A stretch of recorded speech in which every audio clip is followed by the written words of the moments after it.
A ver, como se imaginarán, nosotros íbamos a hacer esta presentación presencialmente.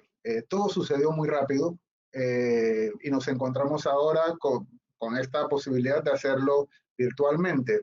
Incluso les confieso que en algún momento pensamos bueno, en esperar, en hacer una presentación virtual, pero luego conversando con los demás investigadores del CIEPS, investigadores e investigadoras del CIEPS, llegamos a la conclusión, vimos muy claramente que los hallazgos de esta encuesta son útiles para entender, para poder reflexionar sobre qué tan preparada estaba la sociedad panameña para enfrentar esta pandemia del coronavirus y sus consecuencias y entender también cómo la sociedad panameña en general, las personas y las organizaciones, qué tan preparados, cómo estamos respondiendo a esta situación del coronavirus. Entonces decidimos hacer la presentación.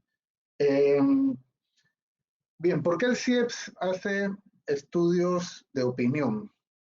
En el documento que van a ver publicado al final de esta presentación va a encontrar varios argumentos, pero el más sencillo es que los estudios de opinión son una herramienta científica. Pero si conocen la misión del CIEPS, nosotros creamos conocimiento para poder que ayude a mejorar los procesos de formulación de políticas públicas en el ámbito privado y en el ámbito público.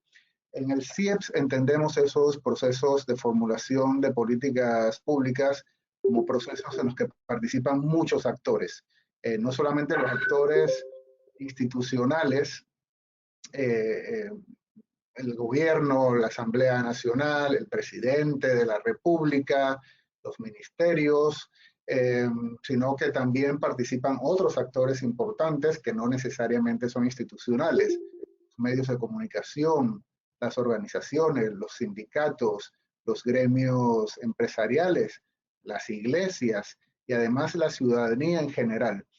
La información que nosotros brindamos a través de estas encuestas debe servirle a todos esos actores para poder tener información que le ayude a participar de la mejor manera posible, con evidencia, con algo de evidencia en esos procesos de formulación de políticas públicas. Pero además nos ha parecido muy importante que a través de estos estudios de opinión se pueda tener en cuenta cuáles son los problemas que a la población le parecen importantes, cómo entienden esos problemas y cuáles son las soluciones factibles de acuerdo a la manera que entienden los problemas. Nosotros en Panamá en muchas ocasiones hemos estado formulando políticas públicas sin saber qué piensa la población. Entonces, estas encuestas cumplen con todo ese rol de información para los medios de comunicación que funcionan, que son importantes en estos procesos, para los actores sociales y políticos, y también ayudan a que sea tomada en cuenta la voz de la población. Eh, los, los estudios de opinión que hace el CIEPS tienen una particularidad. Seguramente muchos de ustedes recordarán las encuestas que hizo Dichter Neira durante toda la década de los 90 hasta hace muy pocos años, creo que hasta el año 2017.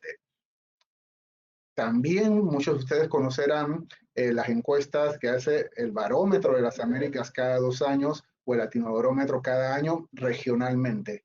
Nosotros hemos aprendido mucho de esas experiencias, de las de los dos barómetros y la de Dichter Neira. Estamos descansando sobre todo el bagaje que ellos crearon, pero nuestros estudios de opinión tienen una particularidad. Ellos han puesto sobre todo el énfasis en asuntos de cultura política e institucional, que son importantes. Nosotros estamos haciendo el énfasis, el eje de nuestros estudios es la desigualdad, sabiendo que una de las grandes características, si no la gran característica de la sociedad panameña del siglo XXI es la desigualdad. Y la hipótesis que vamos a estar usando de ahora en adelante para estos estudios de opinión que vamos a hacer cada año es la que pueden ver en la presentación, que la existencia de acentuadas asimetrías en el acceso a recursos y bienes básicos como la educación, la salud, el trabajo digno, es decir, la desigualdad, tiene efectos en el disfrute de los derechos y las libertades fundamentales.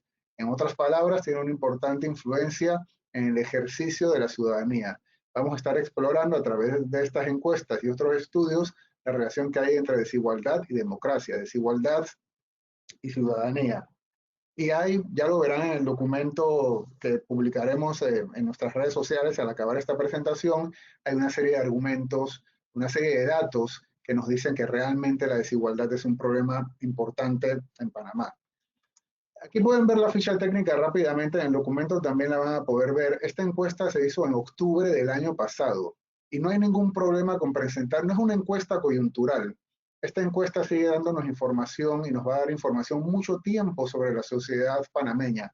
No la presentamos en diciembre porque no era un buen momento, el mes de diciembre, enero tampoco, febrero con los carnavales tampoco era un buen momento, decidimos hacerlo en marzo, además necesitábamos tiempo para hacer el análisis y generar el documento que van a poder encontrar en redes sociales. De verdad que les recomiendo, les pido que lo lean, porque creemos en el CIEPS que tenemos un buen documento que van a disfrutar visualmente y también, digamos, académicamente. Esa es la ficha técnica, que luego la podrán revisar. Nosotros ahí ponemos como principales hallazgos, ya entrando en la encuesta, esos principales hallazgos los dividimos en tres partes.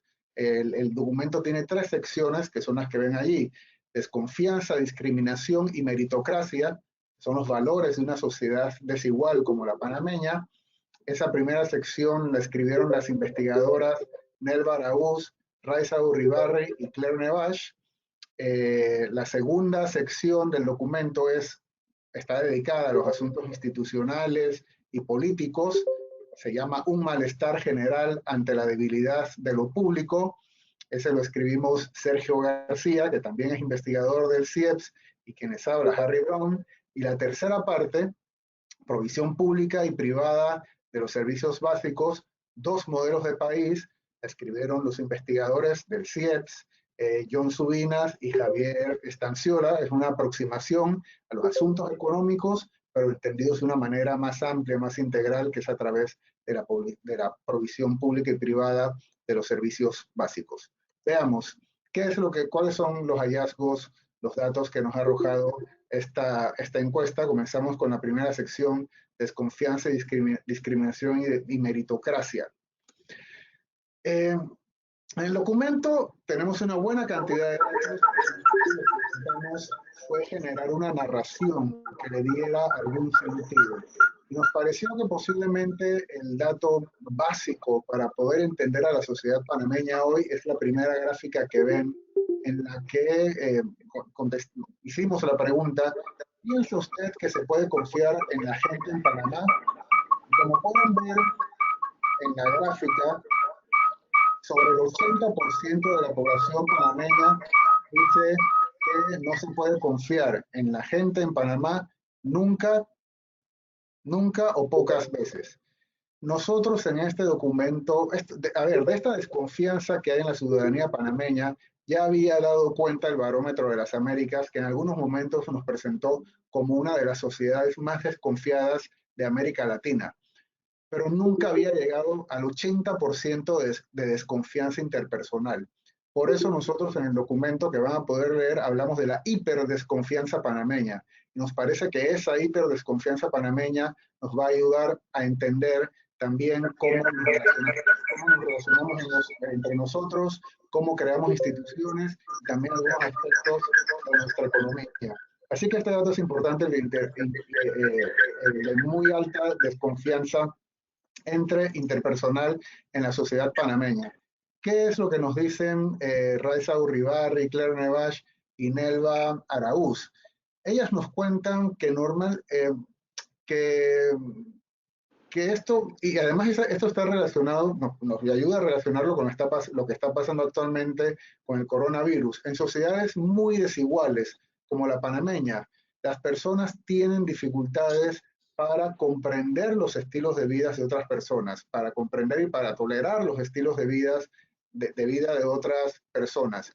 Y lo podemos ver, como decía, en esta coyuntura, cuando en aquel llamado de quedarnos en casa, sobre todo al inicio de ese llamado que nos han hecho a quedarnos en casa, a mucha gente le ha costado entender que una buena cantidad de personas en Panamá no tienen casa, su casa no tiene las condiciones necesarias para pasar largos ratos dentro de ella, o que sus casas tampoco tienen las condiciones y las dimensiones necesarias para que haya una buena cantidad de personas dentro de ella.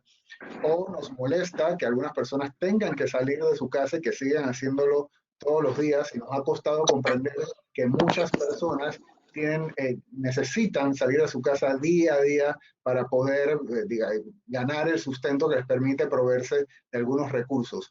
O recordarán cuando un par de semanas atrás hubo una avalancha de personas que se fueron a los supermercados sin tomar en cuenta las necesidades de otros individuos de la sociedad panameña. La poca confianza interpersonal, la muy poca confianza interpersonal que hay en Panamá impide que generemos comunidad, que es lo que se nos está pidiendo ahora, que a pesar dentro de nuestras casas tengamos un sentido de comunidad que nos haga salir adelante en esta situación. Hemos estado recurriendo al patriotismo, pero precisamente porque el sentido de comunidad en Panamá es débil. La invitación que nosotros hacemos, que hace este dato, es que hagamos un esfuerzo adicional.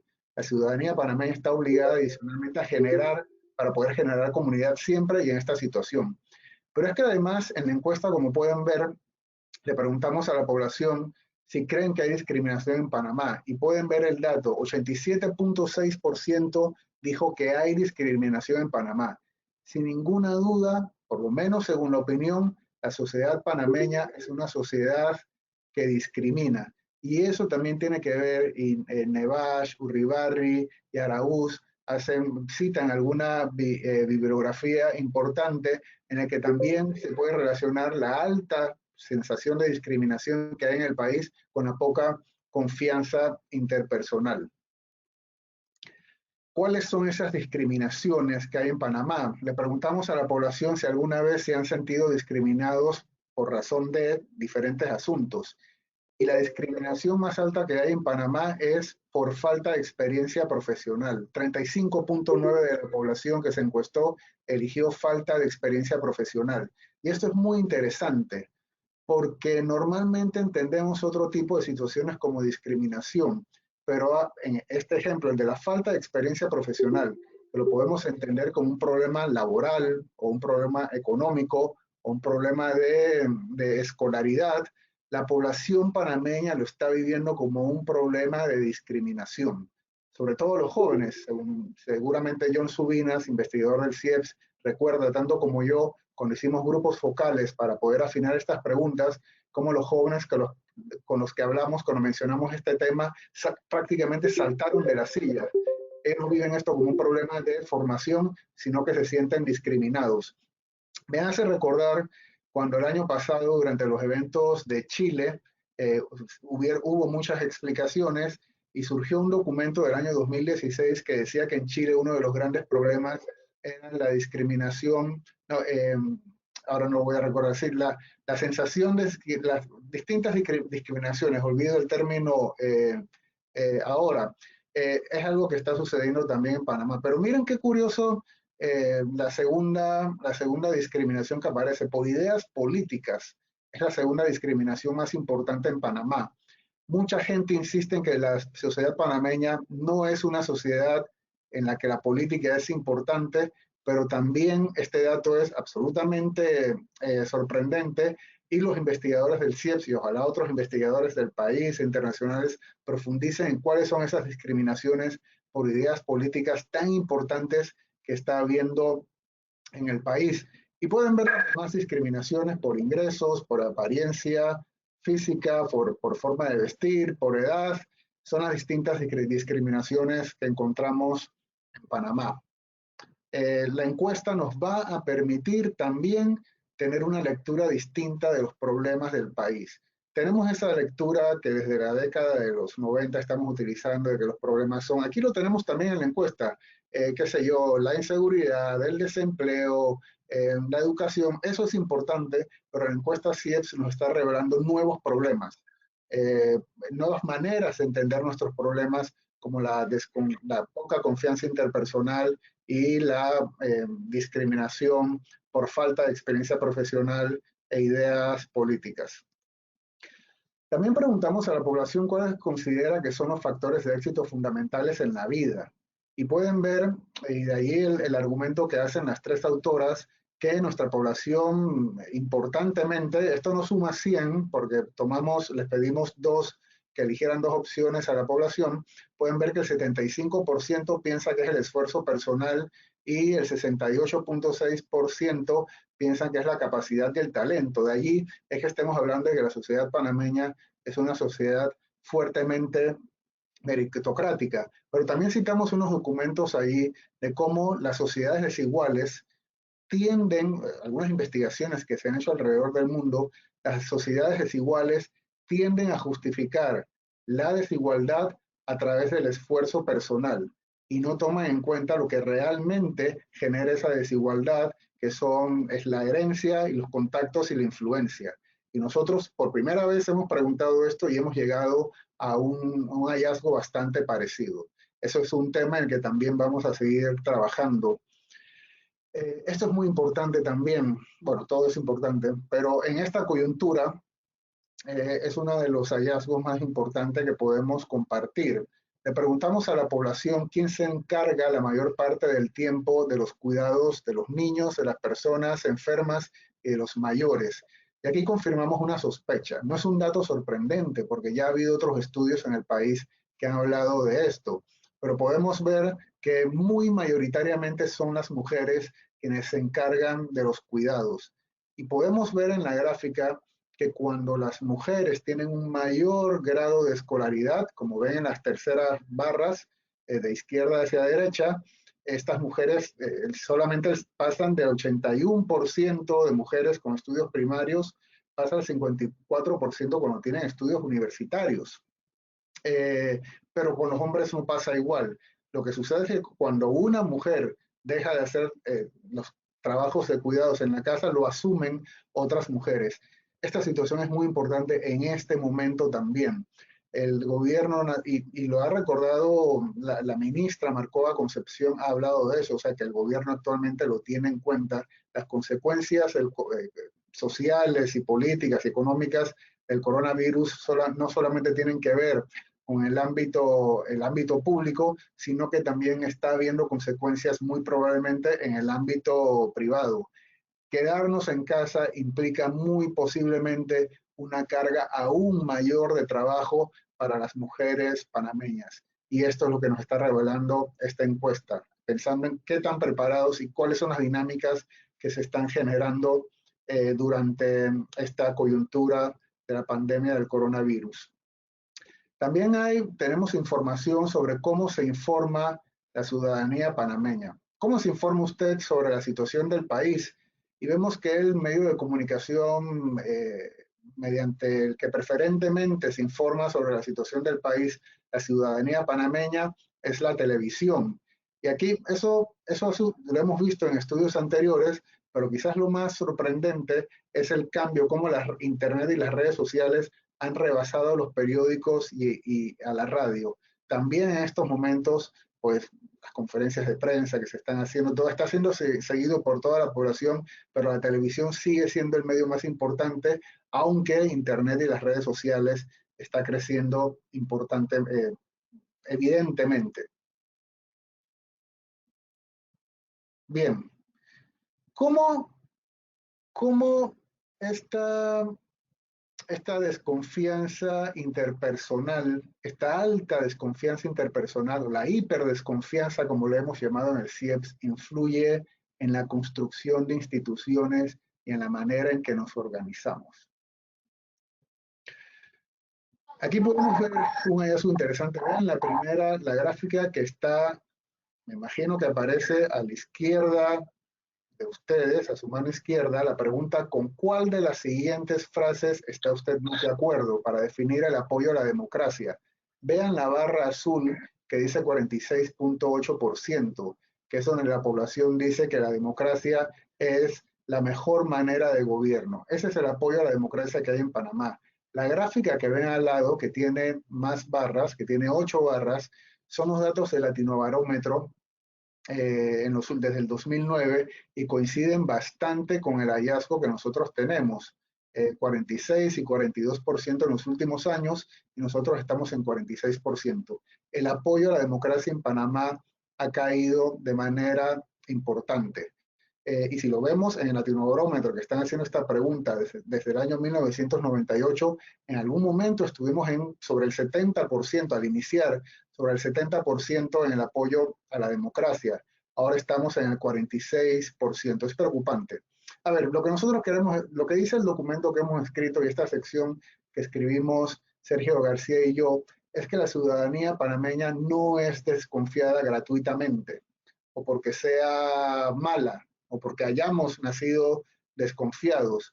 Lo que decimos allí en el documento y lo explicamos con algo de profundidad es que las dinámicas de cooptación de intereses particulares del ámbito público en Panamá han hecho que las dinámicas en la sociedad panameña sean individualistas, sean de un todo contra todos, sea de un sálvese quien pueda. Y eso está afectando la construcción de instituciones.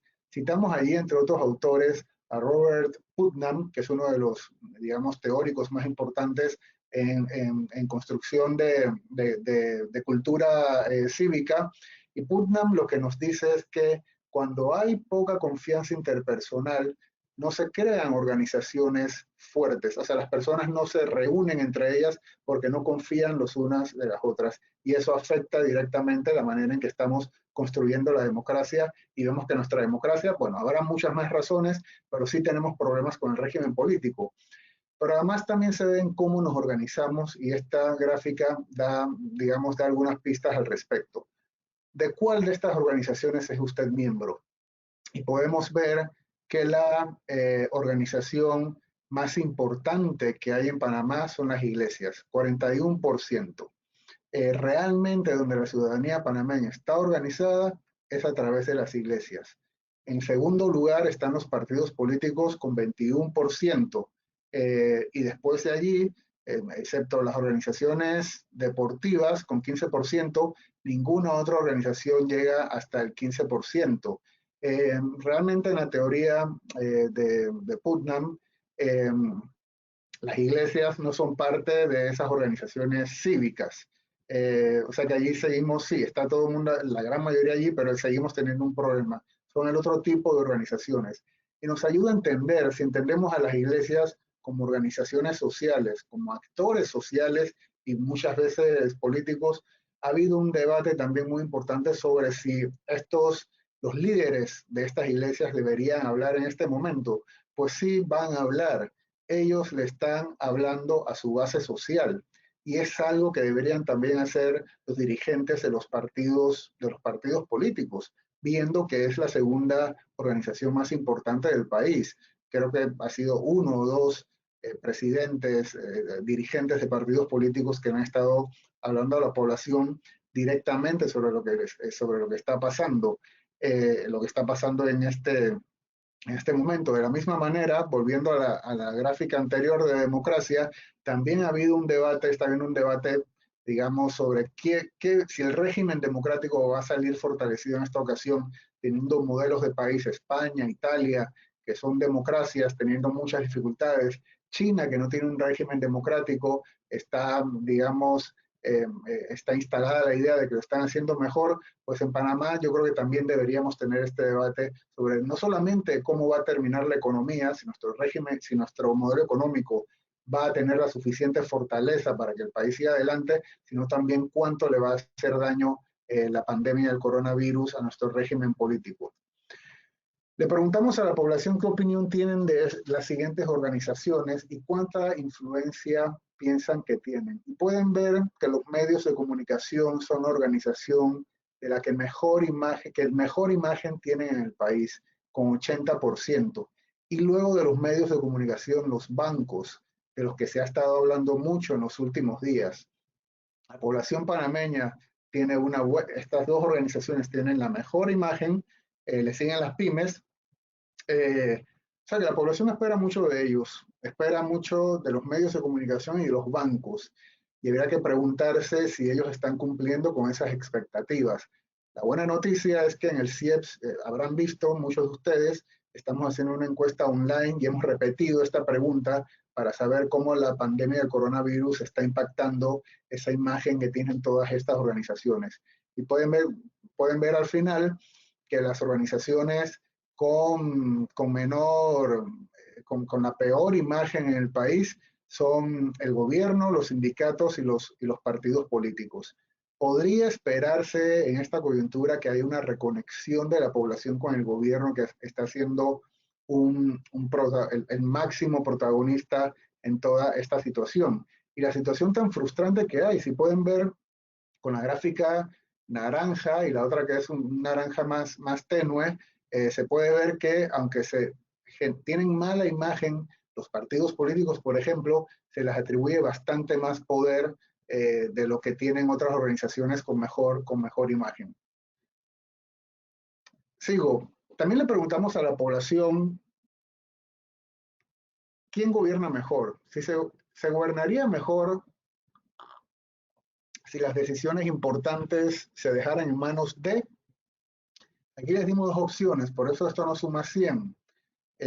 Dos opciones, dos posibilidades de respuesta. Y vemos que la población panameña prefiere que las decisiones las tomen expertos y profesionales. 79.2% prefieren expertos y profesionales, la gente común 57.1%, los empresarios solamente 39% y políticos 20%.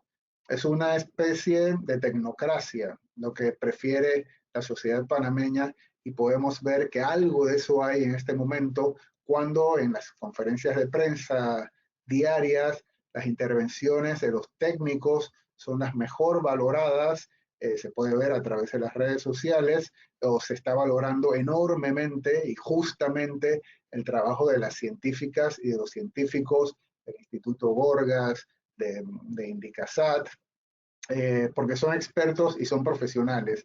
Creo que también en ese sentido a la población le dio mucha tranquilidad con el presidente, lo dijo ayer internacionalmente y lo dijo en una conferencia, en una de sus intervenciones hace unos días, que él estaba tomando decisiones asesorado por los expertos y las expertas. Eso le da tranquilidad a la población porque abrumadoramente por lo que dice la encuesta, la población prefiere que las decisiones importantes las tomen los expertos y los profesionales. Ya para ir cerrando esta sección, le preguntamos a la población cuáles creen que es el principal problema del país y pueden ver que pues, el principal problema del país para la población es la inseguridad, luego la educación y luego la corrupción.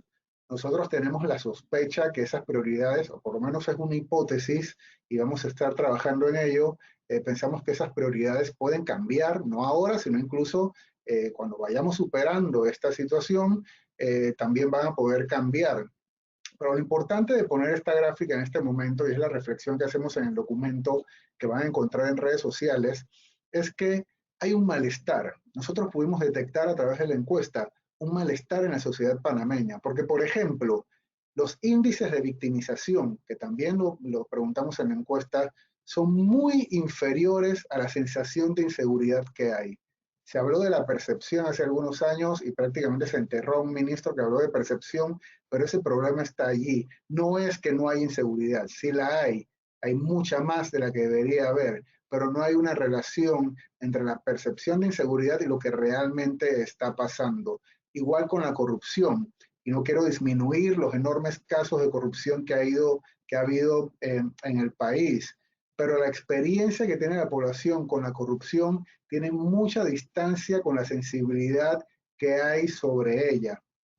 De ahí es que nosotros detectamos que hay un malestar con lo público en la sociedad panameña que sospechamos, y vamos a profundizar en eso en posteriores investigaciones, sospechamos que tiene que ver con la manera en que hemos creado, que hemos estado manejando el Estado panameño y con la poca confianza interpersonal que hay. Ahora, a ver, ¿qué influencia tiene esto en la provisión de servicios básicos en nuestro país? John Subinas y Javier Estanciola en el documento nos dan unas pistas al respecto. La pregunta de cómo considera que funcionan los servicios públicos en Panamá. Y ahí pueden ver, el 61.6% piensa que funcionan mal o muy mal. Y eso nos hace tener una idea de cómo estábamos preparados para este gran imprevisto que estamos enfrentando. Servicios públicos que según la opinión de la población son débiles, pero la gráfica de al lado es todavía más elocuente. Cuando le preguntamos a la población cómo califican los siguientes servicios públicos, el peor calificado fueron los servicios de salud pública, 67.5%. Estamos enfrentando la pandemia del coronavirus con unos servicios públicos débiles, así lo ve la población, y con una salud pública que también es débil según dice la población. Y pueden ver los demás, carreteras y vías, recogida de basuras, electricidad, transporte público, educación pública, y podrán leer un poco más sobre eso en el documento. Pero además los niveles de satisfacción los pueden ver también allí. Las personas que piensan, perdón, que tienen mayor percepción de que estos servicios son malos o muy malos son las personas, los jubilados, los pensionados y otros. Son las personas más vulnerables y ahí pueden ver, según el nivel de vulnerabilidad, cómo estos datos se van moviendo. También le preguntamos a la población quién debería proveer los servicios de salud, vivienda y educación, que son, digamos, los servicios básicos estrella. Y pueden ver que el 50, la mayoría, 55.9% de la población piensa que estos servicios de salud, vivienda y educación deben ser provistos exclusivamente por el ámbito público. 35.5% piensan que debe hacerse con, digamos, fórmulas público y privadas. Y solamente el 8.6% piensa que deben proveerse privadamente.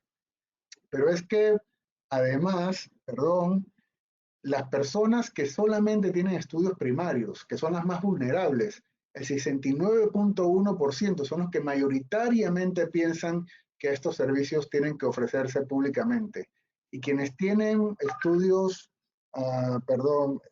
quienes tienen estudios universitarios son quienes mayoritariamente piensan que tiene que haber fórmulas privadas. O sea, realmente la fórmula pública-privada es una fórmula de personas con, digamos, alta escolaridad. Los más vulnerables en el país, que son la mayoría, pues prefieren que los servicios públicos, los servicios básicos se provean públicamente. Y pueden verlo, si en esta gráfica, también desagregando, trabajando un poco con estos datos, como hicieron Javier Estanciola y John Subinas, ¿quién debe proveer los servicios de salud, educación y vivienda?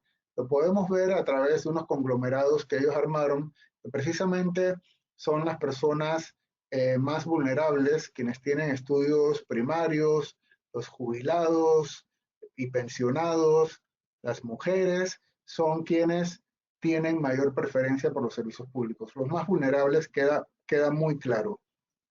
Y en el documento podrán leer un poco más al respecto. También sobre las prioridades del presupuesto. ¿Cuánto del presupuesto del país debe ser utilizado en cada uno de los siguientes temas? Y aquí lo pueden ver. La población lo sabía desde antes. O sea, no había necesidad de una pandemia para que la población lo supiera. Y sospechamos, sobre eso también vamos a estar preguntando, sospechamos que esta posición se podría reforzar. Hay que averiguarlo. Más del 70% ha pensado que se tiene que utilizar mucho del presupuesto en la salud. Y luego pueden ver los demás, en educación, vivienda, va bajando, transporte, infraestructura, y van viendo cuáles son las prioridades de inversión pública que elige la población. También tenemos algo muy interesante, digamos, un análisis que hicieron Subinas y Estanciola basados en los datos de la encuesta y los conglomerados que son, hablando de los diferentes capitales con los que cuenta la ciudadanía, capital social, capital económico y el capital político. También hablando, pensando en la coyuntura en la que estamos, la economía prácticamente se ha detenido y que muchas personas tenemos que acudir, los que tenemos suerte de mantener el salario o a los ahorros o a nuestro patrimonio. Esas personas, quienes tienen esa posibilidad, acceden a su capital, aprovechan su capital económico, y otros no les queda otra cosa que el capital social o el capital político, las relaciones que tienen con los demás o las relaciones con las instituciones, que sería la Junta Comunal, los partidos políticos, los diputados, sus iglesias, y pueden ver en las barras azules que las personas más vulnerables del país son las que más acuden a su capital político. En ese marco podríamos entender la discusión que ha habido en la Asamblea en los últimos días. Y posiblemente podríamos encontrar allí también una pista de cómo funciona el clientelismo. Tiene que ver con los capitales a los que todos tenemos acceso. Si todos tuviéramos mayor acceso a capitales económicos, a capital económico, pues utilizaríamos eso y posiblemente no acudiríamos a los capitales políticos, al capital político. Y ya para cerrar, esta es la última gráfica, hay más en el documento. Preguntamos a la ciudadanía, ¿cree usted que Panamá ofrece las mismas oportunidades a todos? Y como pueden ver, 68% de la población piensa que no. Panamá no es un país que le ofrece las mismas oportunidades a todos y a todas. Esa es la sociedad de la que estamos hablando, una sociedad desigual, como hemos dicho, en la que hay una gran desconfianza interpersonal, que ha tenido dificultades, está teniendo dificultades para crear, para fortalecer sus instituciones, tiene dificultades para organizarse, y que además tiene una relación dual con los servicios públicos según, digamos, los ingresos y los capitales económicos, sociales o políticos que tiene la población. Es una sociedad que no tiene igualdad de oportunidades. Bien, muchas gracias. Sí, esta es la última gráfica. Nuevamente les invito a leer el documento. Lo que voy a hacer ahora es dejar de compartir la pantalla para que pasemos la conversación con Alfonso y con Maribel. Muchas gracias. Muy bien. ¿Me escuchan? Ahí está Alfonso. Esperemos que llegue Maribel. Nos comentabas, es una pregunta para ambos. Maribel comentaba que la encuesta CIEPS era útil como línea base para poder entender la situación del país ahora y evaluar cómo va a seguir de ahora en adelante. ¿Nos puedes profundizar un poco al respecto y hablarnos del uso de la encuesta como línea base? Sí, yo creo que es importante, ¿me escuchan? Sí, te escuchamos. Creo que es importante la encuesta, y sobre todo en estos momentos cuando hemos estado planteando, o desde la encuesta se plantea que hay que adecuar la política pública a las necesidades de los grupos humanos. Precisamente es lo que no se viene dando en términos de política económica, de política pública. Hay una política pública que responde a unas minorías y que desatiende a la... Y precisamente ha sido parte de las inquietudes de los elementos. Pero cuando se construyó la línea base de la encuesta, hay un elemento que a mí me pareció fundamental en el análisis, y es el problema de las asimetrías. Panamá, un país que crece, sin embargo, es el sexto país a nivel mundial con peor distribución del ingreso. Hoy, en medio de esta crisis de coronavirus, eso queda reflejado en términos de los padecimientos que tiene un conjunto de panameños y panameñas. Y hay un tema en esas asimetrías que a mí me parece interesante, de primer orden, establecerlo. Y es el hecho de que cuando estemos discutiendo el tema de la seguridad social, aquí se ha tratado un tema relevante, que es el tema de la expectativa de vida de los panameños. Obviamente, creo que el deseo de la directora del Fondo Monetario Internacional parece cumplirse, porque decían que la población vivía mucho y que teníamos que hacer algo ya. Bueno, lamentablemente en medio de la crisis del coronavirus son las personas adultas mayores las que están falleciendo, pero también son los pobres los que están muriendo por una política que no atiende sus necesidades fundamentales. Y la encuesta dice, en el análisis que se hacía, de que existe una diferencia de hasta 15 años en la expectativa de vida entre los grupos de mayor poder económico versus los grupos de menor poder económico. Esta pregunta yo quiero terminarla en lo de la línea base, que a mí me parece fundamental y que ustedes lo han planteado de manera oportuna, y es el problema de la desigualdad. Y dicen, la desigualdad influye de manera importante en el ejercicio de la ciudadanía y la democracia. En Panamá, la desigualdad es profunda, es marcada y tiene una conducta que va, en lugar de resolverse a través de la política pública, lo que hacen es política pública, y en medio del coronavirus lo estamos viviendo, que favorece al capital y lamentablemente no a la vida, favorece la ganancia y no la vida de las personas. Gracias, Maribel. Alfonso, si enciendes tu micrófono, porque me parece que está... Ajá, bien. Sí, quería evitar cualquier reverberación, nada más. Sí, bien, gracias, Alfonso. En la misma línea de lo que estaba comentando Maribel, también quiero agregar otro tema. De todos los datos que han visto en el documento que ya han leído, ¿cuáles te han llamado más la atención? ¿Cuáles han confirmado cosas que sentías que sabías y cuáles te podrían haber sorprendido más? Ok, bueno, ante todo, buenas noches. Muchas gracias, Harry, por invitarme. La verdad es un gusto poder compartir contigo y con la doctora Gordón. Quería primero responder a la pregunta por qué este documento puede ser un punto inicial de análisis.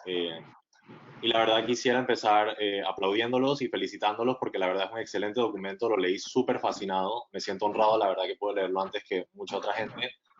Y la verdad es que suscribo tu recomendación de que la gente se lo vaya y se lo lea completo, porque la verdad, el trabajo que ha hecho la gente del CIEPS en recopilación de información está buenísimo. Yo quería agregar nada más sobre eso, que una cosa que me gustó bastante del informe es que ayuda a esclarecer la contradicción moral que existe, y ustedes lo enuncian muy bien, entre exigir un sistema meritocrático donde no todos empezamos desde el mismo punto inicial.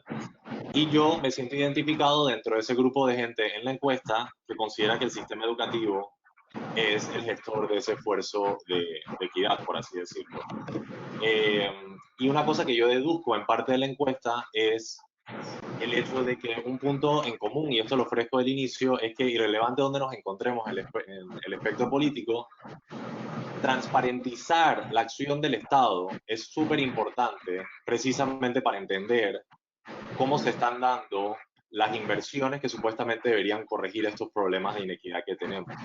Y nada más termino mi punto, tú dijiste que, por ejemplo, nosotros usualmente generamos política pública sin saber qué piensa la población. Yo agregaría, sin saber qué piensa la población y sin saber lo que en verdad está sucediendo allá afuera, porque muchas veces las políticas públicas se elaboran en función a favores de las personas que se encuentran en el poder y no realmente de un análisis de la realidad viendo las deficiencias que hay. Mira, lo que más me llamó la atención, primero que todo, es que la radio no es el principal medio de comunicación. Me sentí personalmente ofendido por eso. Pero lo otro que también me llamó la atención es sencillamente que a la población le gustaría una administración tecnocrática. Eso la verdad me sorprendió bastante, no me lo esperaba. Y la verdad es que abre muchas preguntas sobre por qué. Una teoría podría ser porque el torrijismo tenía esa mentalidad tecnocrática, no sé, la verdad es una especulación. Pero también que la población está dispuesta a confiar en expertos y quizás eso explica en parte por qué la población hoy día le está haciendo caso a lo que dicen los epidemiólogos y a las personas que están en el sector de salud. Ya de hecho, hay una cuestión muy importante, los datos de la encuesta, gracias Alfonso, los datos están allí, pero una pregunta del deber ser, que no lo responde la encuesta, es quiénes deberían estar tomando las decisiones realmente si hiciéramos los estudios. Hay fuertes corrientes de opinión que dicen que tampoco tienen que ser los profesionales, sino, o sea, depende. La encuesta no responde quién debería hacerlo, sino que le pregunta a la población cuál es su preferencia, pero sí, hay una preferencia O sea, marcada. sencillamente que exista ese componente fue lo que me pareció interesante, pues. Sí, claro que sí.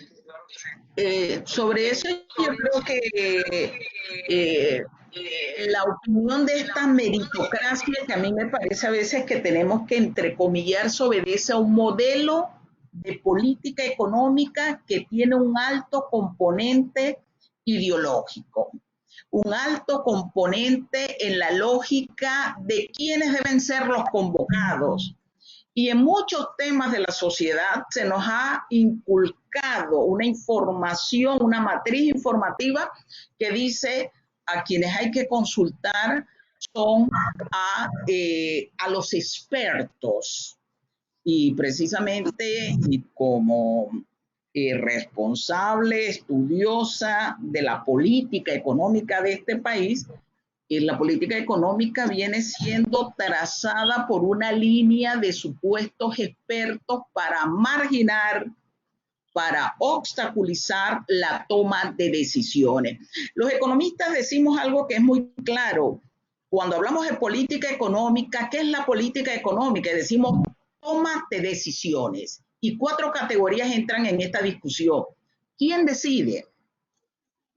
¿Cómo se decide? ¿Para quién se decide? Y los objetivos de la política económica, que son de carácter económico y político. Hablar de la meritocracia como fundamento para señalar que deben ser tomadores de decisiones margina a una gran parte de la población. Precisamente la política económica, si tenemos que caminar a adecuarla a las necesidades humanas, lo primero que debe hacer es reconocer la participación de hombres y mujeres en la toma de decisiones, es decir, un ejercicio real de democracia. En esta categoría de expertos se esconde mucha de la política económica que se impone bajo la lógica neoliberal. El tema de la seguridad social en el 2005 fue un claro ejemplo de ello. Nos convencen de que son los actuarios los únicos que pueden hablar del tema de la seguridad social cuando ello no es así. Yo creo que sí, se podría decir que, digamos, seguramente como que en la técnica también hay ideología. Ninguna técnica es neutral. La técnica favorece intereses. Y yo creo que en eso tenemos que, lo que pasa es que hay una matriz informativa. Decían, bueno, no es la radio, gran parte de la población escucha radio, sin embargo, pero también hay una matriz informativa que quiere ser valorada como única. Cualquier cosa adversa a la matriz informativa es cuestionada, es rechazada, es obstaculizada su planteamiento frente a los medios de comunicación tradicional. Y en las redes se ha tratado, y una de las cosas que decían, bueno, extrañaba qué tanto y por qué no las redes constituyen un espacio significativo en la opinión de las personas. Han tratado de cercenarse el espacio en las redes. Y yo creo que es parte de la discusión. La información siempre es ideológica. Obedece a intereses ideológicos. Una pregunta, se ha hablado, ya estamos hablando obviamente con un horizonte de futuro, en algún momento, no sabemos bien cuándo, vamos a salir de esta situación poco a poco, posiblemente vamos a tener una nueva normalidad, eso se le ha estado llamando el día después. ¿Qué pistas nos da esta encuesta, creen ustedes, para abordar ese día después? ¿Qué hay que comenzar a hacer ese día después a partir de los datos que tenemos en la encuesta? Bueno, yo partiría que ese día después es con actores que están siendo cuestionados en el día antes y en el día actual. Entonces, esto que el gobierno ha llamado el día después son las mismas lógicas, los mismos personeros que han estado avalando la política económica que en Panamá lleva 41 años, desde 1979 hasta la fecha, el neoliberalismo. El día después, yo creo que el coronavirus, si alguna enseñanza nos ha dado, y es uno de los temas que está en la encuesta, es la validez de la provisión de los servicios de carácter público. Y un claro ejemplo de ello, salud y educación, seguridad social. Entonces, el día después debe tener un planteamiento que lleve adelante el señalar el modelo de política económica que se viene implementando, el neoliberalismo, un sistema de salud que en medio de esta pandemia, no solo en Panamá, a nivel mundial, ha colapsado precisamente producto de una visión de que lo privado es lo que debe prevalecer en temas como salud, en temas como educación, en temas como seguridad alimentaria, en temas que tienen que ver con seguridad social. Eso no es posible. La vida humana tiene que ser el eje, el factor, y la vida, más que la humana, la vida en su conjunto, el factor, la dinámica del quehacer de las políticas públicas y de las políticas económicas en términos integrales. Yo creo que ese es un debate que se debe dar. ¿Qué piensas tú, Alfonso? ¿El día después debe empezar por la salud pública? ¿Cómo, según la encuesta, cómo tendría que ser ese día después? Bueno, si bien entiendo tu pregunta, lo que me estás preguntando es qué elementos de la encuesta analíticos me permiten saber qué se debe fortalecer en ese día después. Mira, las respuestas evidentes son el tema de la red de seguridad. Evidente, o sea, estamos teniendo un problema donde hay personas en nuestra población que no tienen ningún tipo de amparo y eso está absolutamente mal y no es permisible en una sociedad moderna y con el capital que nosotros tenemos. Pero esa es como la respuesta evidente, ¿no? Lo que yo me quería enfocar, y esto es un poco como para revelar más detalles de la encuesta, es lo que ustedes han logrado descubrir sobre la correlación o la confianza, lo que tú llamaste hiperdesconfianza que existe entre las personas. Yo como liberal, republicano, civilista, considero que lo que sostiene una república operativa son esas pequeñas organizaciones civiles, no políticas, no seculares. Es decir, dije, tu club de fútbol o lo que fuera. Esas cosas son súper importantes para sostener una república andando. Dije, al club de los que nos reunimos a jugar ajedrez. Esas cosas son redes que en estos momentos de presión, así es lo que tú llamas capital social en tu informe. Ahí es donde se genera el capital social. Y la verdad es que me sorprendió mucho, porque eso explica mucho por qué no tenemos un tejido ciudadano sólido que pueda fiscalizar la estructura del gobierno. Es porque no tenemos esas organizaciones que nos reúnen y desconfiamos. No sé, porque no soy un científico social, la gallina y el huevo, si no tener las organizaciones genera la hiperdesconfianza o si somos hiperdesconfiados y por eso no vamos a organizaciones, pero eso me parece un tema que me gustaría empezar a tratar, porque uno es voluntario, es la gente organizándose voluntariamente para poder crear estas redes de conexión entre ellos. Lo que quería responderle un poco a la doctora Gordón, con todo respeto, es lo que me parece interesante es que si bien es cierto, el modelo que se ejerce es un modelo, lo que en inglés se llamaría crony capitalism o corporatismo, no tanto corporatismo, pero quizás capitalismo corrupto, por así decirlo. Cuando usted lee la constitución política de este país, nosotros vivimos en un estado social, la propiedad tiene una función social, la salud es un bien público y lo debe proveer el Estado, la educación es un bien público y lo debe proveer el Estado, y el Estado tiene una enorme capacidad de comandar los recursos públicos de este país. Entonces, lo interesante del caso ahí es que la tolerancia del sistema a ejercer un modelo que no es el Estado social viene de la corrupción. O sea, la corrupción es lo que le da esa flexibilidad al Estado a operar de una forma distinta a la que fue diseñada. Y por eso me parece interesante en la encuesta dónde queda la corrupción entre las prioridades de preocupación de la población.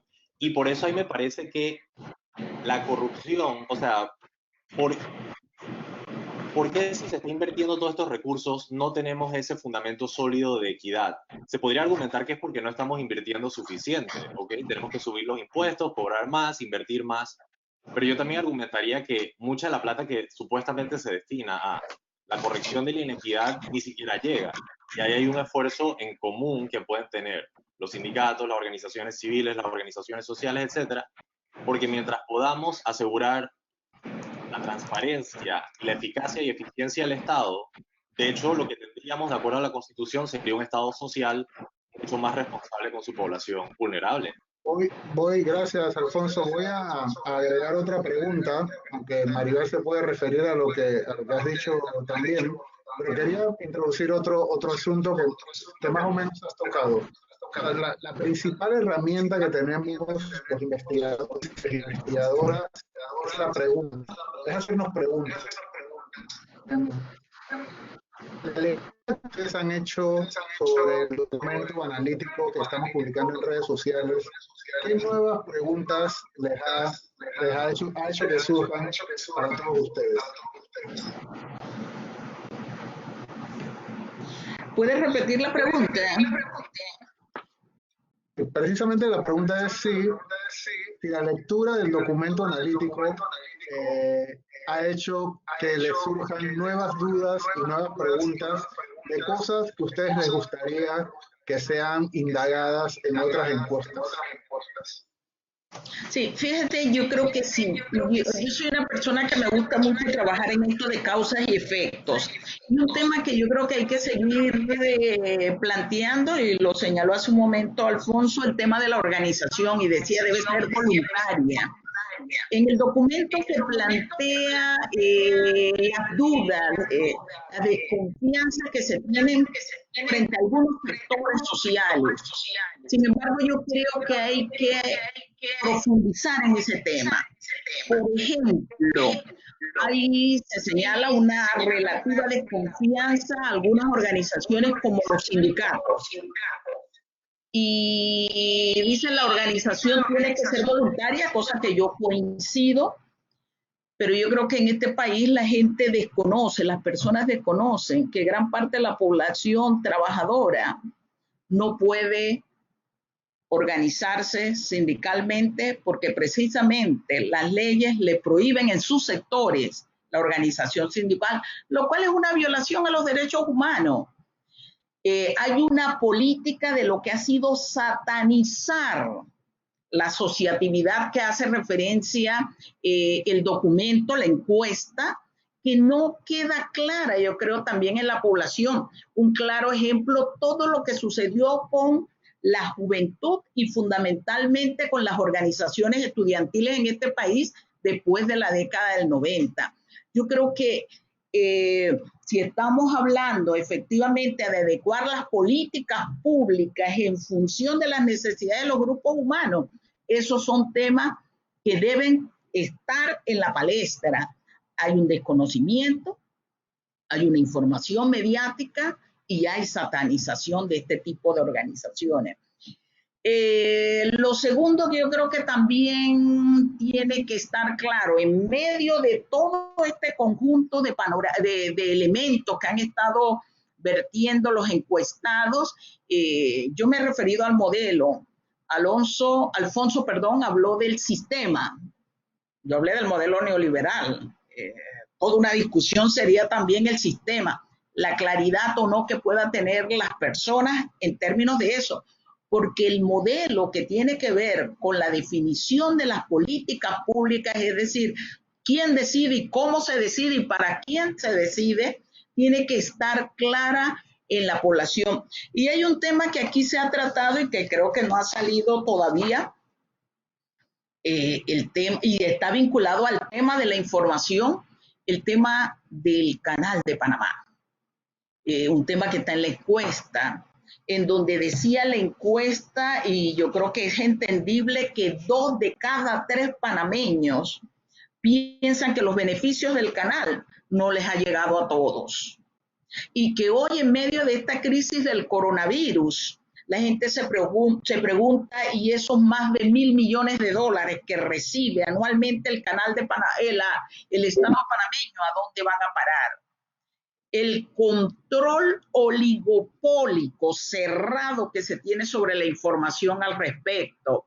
Pero en medio de esto, cuando se plantean medidas que son ilegales e inconstitucionales, como lo es el hacer descuentos a los funcionarios públicos, la gente se pregunta, ¿y cómo es posible que en medio de ello un administrador de la autoridad del Canal de Panamá gane más de $26.000? ¿Cuántos salarios mínimos caben allí? Yo creo que son temas, la gente quiere saber sobre el canal. Y sobre todo porque en el caso de Panamá hay toda una historia de lucha de la población para que ese bien y esos recursos pasaran a manos panameñas, pero también para que el excedente canalero fuera utilizado en función de esas necesidades de los grupos humanos. Entonces yo creo que en la encuesta, algo que nos gustaría que se estuviera trabajando bajo la misma lógica que me parece acertada de los objetivos y la hipótesis que se ha planteado en la encuesta, son estos temas que son relevantes para la sociedad y para construir tejido, un tejido social que cuando lo leía decía, bueno, lo que dice la encuesta es que esto es un tejido social enfermo. ¿Y por qué está enfermo? ¿A quiénes le beneficia un tejido social enfermo? Eso es lo que yo creo que es válido en la reflexión. Voy a aprovechar, Maribel, también para decirle a quienes nos están escuchando, porque no lo incluí en la presentación, para hacerla lo más corta, razonablemente corta posible, es que además de las 3 secciones que describí sobre los valores, sobre las instituciones y sobre los servicios básicos, hay un excursus en el documento más corto que dedicamos precisamente a esa pregunta, a la pregunta que hicimos, si le preguntamos a la población si piensan que los beneficios del canal llegan a todos y todas. Y como comentó Maribel, la mayoría de la población piensa que no. Alfonso, ¿algún comentario adicional? Yo tengo una pregunta más, pero quiero, no sé, según lo que ha dicho Maribel, ¿tienes alguna reflexión adicional?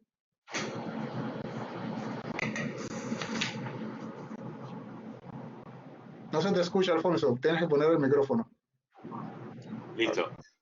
La verdad, digo, no hay tiempo, honestamente, para entrar en discusiones ideológicas, pero concuerdo con mucho de lo que dice la doctora Gordón.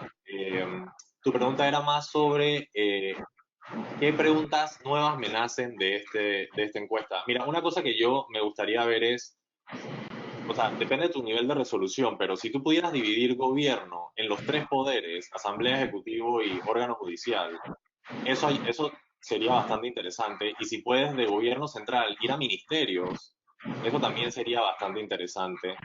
Eh, Porque al final, en cierta forma, tú puedes vincular preocupaciones con ministerios. Por ejemplo, la preocupación de educación, evidentemente la tiene el Ministerio de Educación, la preocupación de salud la tiene el Ministerio de Salud, y quizás un análisis comparativo de cómo es percibido cada ministerio. Y ni siquiera percepción política corta de que, bueno, ¿cómo lo está haciendo este ministro? Sino, en general, ¿qué opina usted del Ministerio de Salud? O lo que fuera, ¿no? Es algo bastante más complejo. Eso me interesaría verlo porque permitiría como una resolución más detallada de cuando la gente dice, que bueno, el gobierno, la verdad no le tengo mucha confianza, sí, pero ¿cómo se distribuye dentro de esa desconfianza en el gobierno la desconfianza en general? Una última pregunta para ustedes. Ya, y también quienes nos han estado viendo les habrá quedado claro y lo podrán ver con más claridad en la lectura del documento. Nosotros, para poder darle sentido a todos estos datos, intentamos crear una narrativa. Y nos pareció que la base de esa narrativa es la hiperdesconfianza personal que hay en el país. Nosotros en el documento no ensayamos hacer propuestas de política pública. En eso trabajaremos más adelante.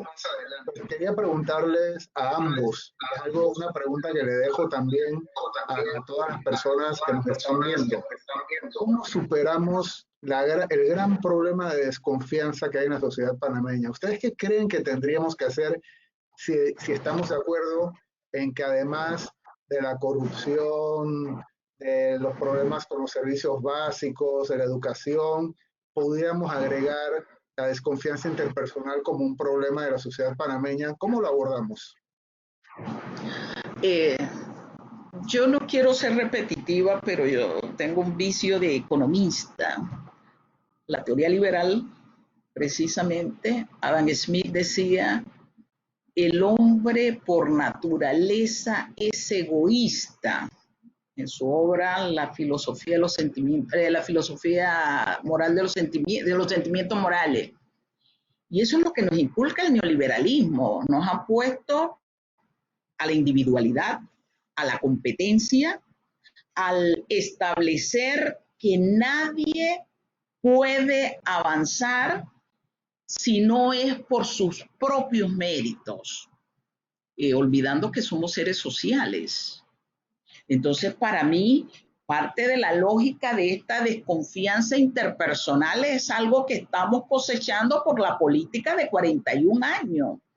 Yo no sé, quizás a lo mejor sea la mayor en edad de los tres. Yo vivía en un periodo en donde la juventud, sobre todo en las universidades, creíamos y seguimos creyendo en la solidaridad, en la verdadera solidaridad, en la lucha, en el trabajo, en la organización. Yo creo que parte de la desconfianza que se tiene hoy o que se inculca hoy es producto de una política pública, de una política económica que está dirigido hacia ello. ¿Cómo superar esa desconfianza? Yo creo que hay que acabar la corrupción, y para acabar con la corrupción la gente tiene que tener garantías de que los corruptos o los involucrados en actos de corrupción van a ser investigados, juzgados y condenados, pero que además regresen la fortuna, la riqueza producto de la corrupción. Yo creo que ahí hay un gran elemento. Un segundo elemento para ir rompiendo con esta política de la individualidad tiene que ver con el tema de la educación crítica, del pensamiento crítico de la población. Y ahí yo quiero hacer mención a algo que dice el documento y que a mí me pareció genial. Y decían que la encuesta estaba dirigida a desencadenar discusión. Y yo creo que eso es importante.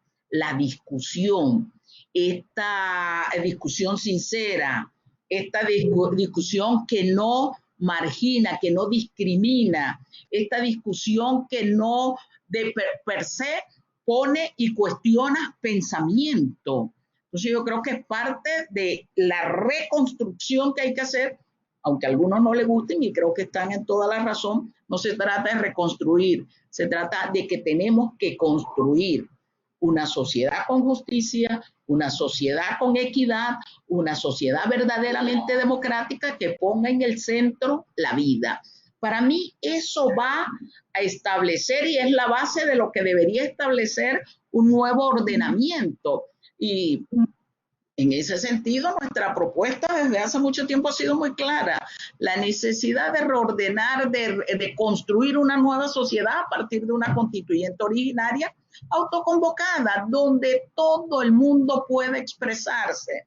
Cierro con, recuerdo en una de mis campañas electorales, estar reunido con la gente de UNICEF y hablábamos sobre la niñez. Y la representante de UNICEF me dijo, nadie toma en cuenta la niñez precisamente porque no son ciudadanos, no votan.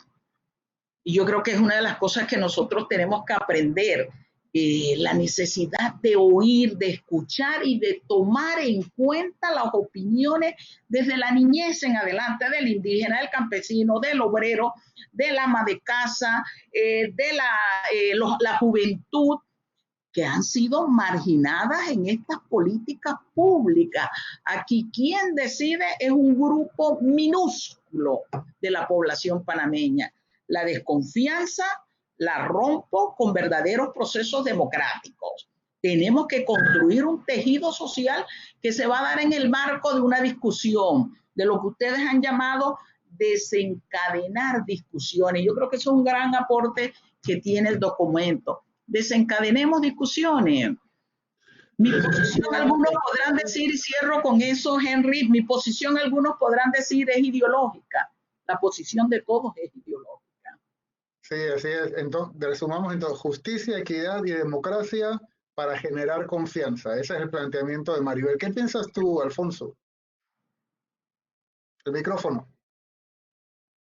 Ya, listo. Primero que todo quiero decir que suscribo totalmente los planteamientos de cómo debe ser una sociedad que acaba de escribir la doctora Gordón. Me parece que está totalmente en lo correcto. yo sí quisiera poner una bandera ahí por el individualismo, que es una corriente con la cual siento mucho cariño.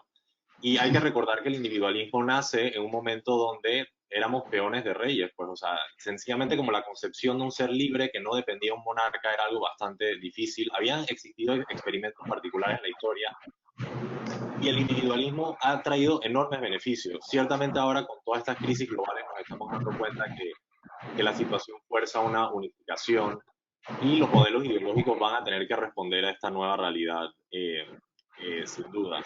Y eso en parte me lleva a lo que yo quería recomendar, porque tú preguntaste cómo podemos trabajar la hiperdesconfianza una vez salgamos de esto.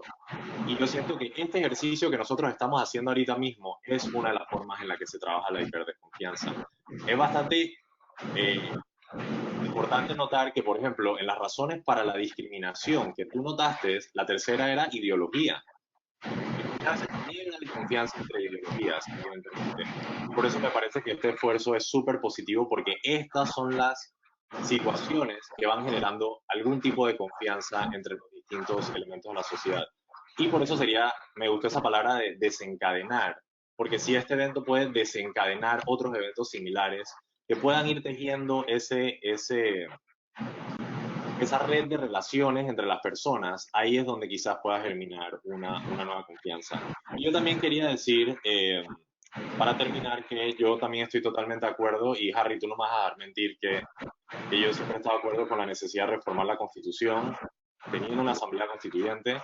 Es un nuevo siglo, es una nueva realidad, necesitamos una nueva respuesta como país, así que la verdad es que el diálogo hay que tenerlo.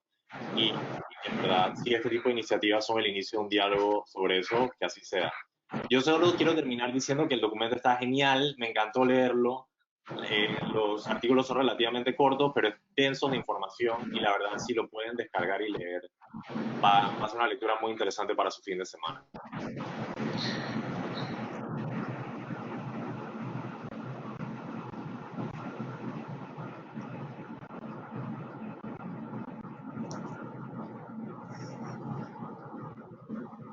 Harry, tienes el micrófono cerrado. Ahora, sí, decía, gracias a ambos, decía que en la encuesta que hizo, que los datos que reveló el CIEPS a finales del año pasado sobre la reforma constitucional, decía precisamente que más del 80% de la población estaba de acuerdo con la reforma constitucional, con tener una nueva constitución. Y la pregunta que también contestábamos ahí era, bueno, ¿y qué es lo que está pasando? Pues tenía que ver con los métodos y con la confianza en los actores. Bien, Maribel y Alfonso, les quiero dar las gracias, muchísimas gracias por habernos acompañado. Ha estado muy interesante la conversación. Ojalá podamos seguirla, como han dicho ustedes, seguir desatando conversaciones y discusiones a partir de esta encuesta y otros eventos. Muchísimas gracias a ambos. Y también le quiero agradecer en nombre de todas las personas que trabajamos en el CIEPS. Esta encuesta ha llevado mucho trabajo en todos los niveles de varias personas. Hemos tenido el apoyo de expertos y expertas internacionales que posiblemente también están en la sala conectados, que nos apoyaron para generar un diagnóstico y generar las preguntas. También tuvimos el apoyo de expertos y expertas nacionales, investigadoras, investigadores de distintas disciplinas, de expertos de la sociedad civil que también colaboraron en el diagnóstico, en el definir la hipótesis y en formular preguntas. Este es el producto del trabajo de mucha gente, así que en nombre de todas esas personas quiero darles las gracias nuevamente a Alfonso y Maribel y a todos ustedes por acompañarnos. Van a seguir, sigan atentos a las redes sociales del CIEPS. Allí ya debe estar colgado el documento analítico, pero hemos tomado las preguntas que ustedes han hecho a través del chat. Hay una muy buena cantidad de preguntas y comentarios que van a estar siendo contestados por las investigadoras e investigadores del CIEPS a través de nuestras redes utilizando videos. Muchísimas gracias y buenas noches. Nos vemos en la próxima.